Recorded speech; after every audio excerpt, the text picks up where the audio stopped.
Moi, j'ai clairement dit que j'étais pour un choix clair, limpide, compréhensible par tous, le retrait de la troisième liste. Quand on est en troisième position, on se retire. C'était ma position. Je l'ai défendue avec conviction au sein des Républicains, mais elle n'a pas été majoritaire. Est-ce que la stratégie de Nicolas Sarkozy est en cause aujourd'hui? Parce que ça n'est pas une victoire de la droite hier. Nous en parlerons ensuite, après ces élections. Nous sommes dans des élections. Il faut inviter nos électeurs à se mobiliser, car il y a encore beaucoup de régions qui sont gagnables.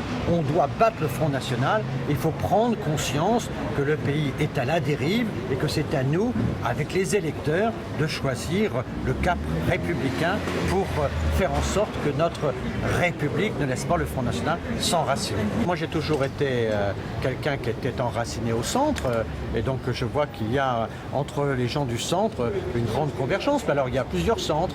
Il y a le centre de François Bayrou, il y a le centre de Lagarde, il y a le centre à l'intérieur de l'UMP, il y a plusieurs centres, mais j'ai remarqué que l'ensemble de ceux qui avaient la fibre centriste étaient dans cette logique de clarté. Si on est troisième, on laisse la bataille entre les deux premiers pour donner le plus de chances possible au combat républicain. Est-ce que votre place est encore chez les Républicains? Ma place, c'est là où se mène le combat pour reconstruire la République. Moi, je ne fais la guerre à personne.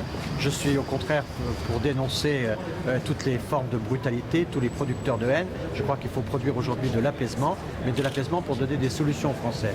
Donc ce qui compte aujourd'hui, c'est de mobiliser les reconstructeurs de la République. Il faut une alliance des reconstructeurs de la République, ceux qui veulent donner de la puissance à la République. Et tous ceux qui ont envie de travailler à cette cause-là, c'est ça la cause aujourd'hui. C'est pas de se dire on va courir derrière telle formation politique, on va régler tel compte. Aujourd'hui, c'est comment on reconstruit une République puissante, une République efficace, une République en qui on a confiance.